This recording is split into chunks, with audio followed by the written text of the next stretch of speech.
face-to-face of the latest touch smartphone from Nokia and from RIM. You are on Cellulare-Magazine.it. I'm Emilio Vignapiano. Let's see first of all how these phones are made. All plastic for the new Express Music 5800. The plastic are very cheap, and if also the assembly is not the best one that we've seen in Nokia, but really solid in the scratching, as there is no scratch after 2 weeks of using. In the BlackBerry, the screen is, as you saw in the other video, it's very good, but after a few weeks of using, there are a few scratches on the plastic here and also on the metal that runs all around the model. Also a few scratches here. So we expect something more in materials for both phones. Dimensions are very different. On the Nokia we have 111 per 51.7 per 15.5 millimeter. On the BlackBerry we have 112.5 per 62.2 per 13.95. So as you see here, very different.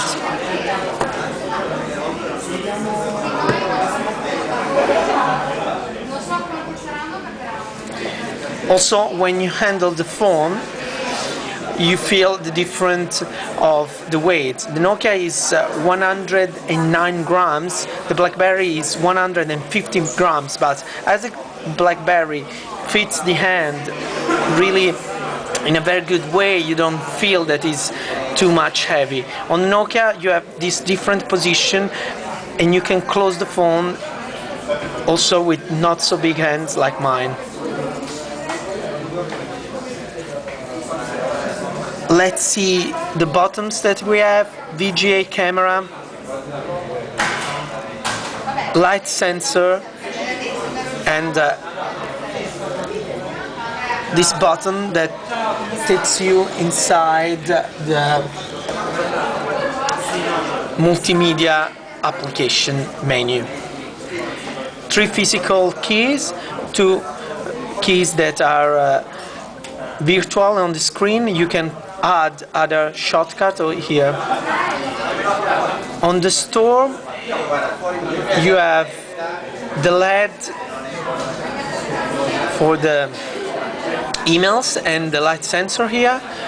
4 physical buttons to answer and to close phone call, menu and back button.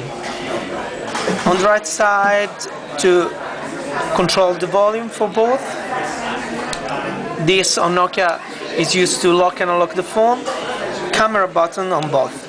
Camera are very similar, 3.2 megapixel, but on Nokia you have a cat's eyes with autofocus and double LED flash. On the Nokia you have 3 megapixel with autofocus, single LED flash and a very good image stabilizer, so you don't have any problem to have a very firm hand.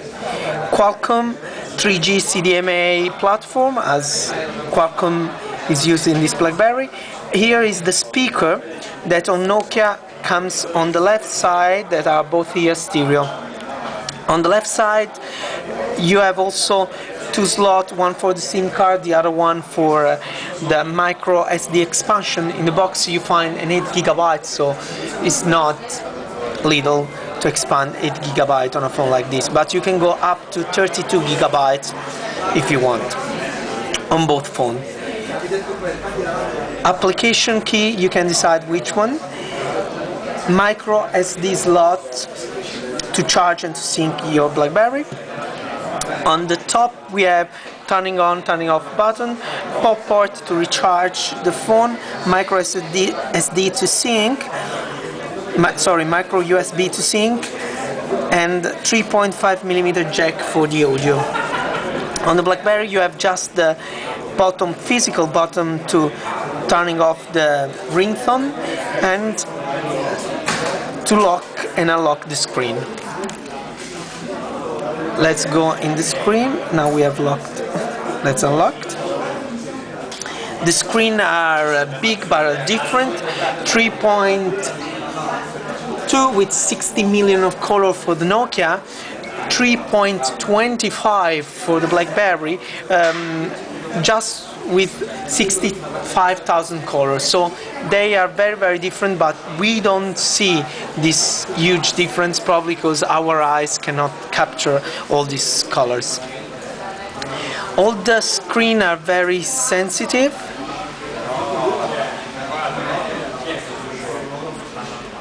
Different concept. Let's try an application that we have on both, like Google Map.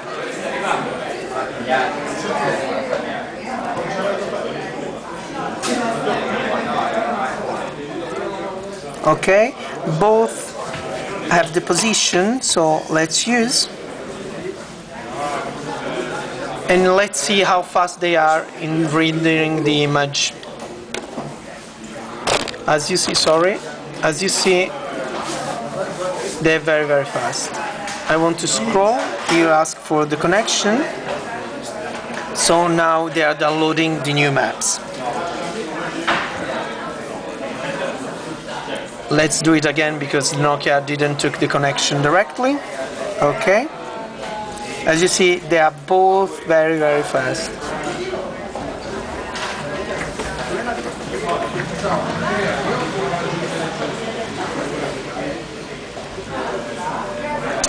On the Nokia you have also Street Viewer, on BlackBerry is coming.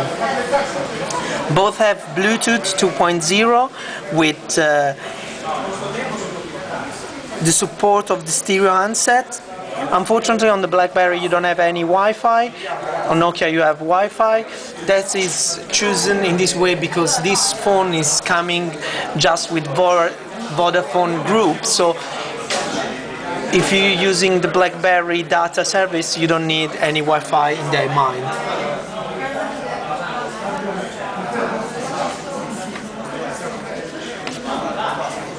Battery is very good on both.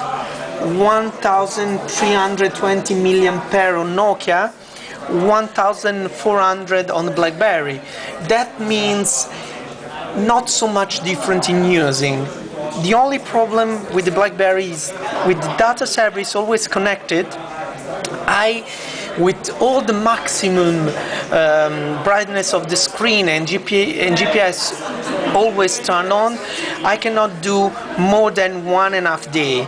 On the Nokia, with the same feature but with the Wi-Fi turned off and also Bluetooth turned off in both, I can also do more than 2 days, but not 3 days. So they are very, very similar also in the usage of the energy. Let's see the different input methods.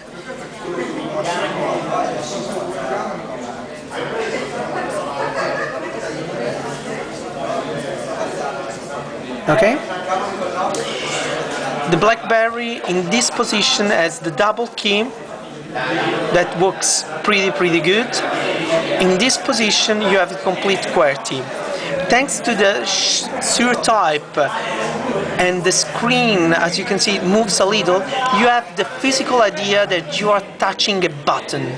So that is a very, very good choice for BlackBerry because you have all the feeling that you are typing something. On Nokia, you have not this type, you have a little vibration that comes, and you have 4 different types of writing. Let's take the pen out because we need also the pen. This is the hand recognition. Okay. Then we have the mini QWERTY that also works in landscape mode. Then you have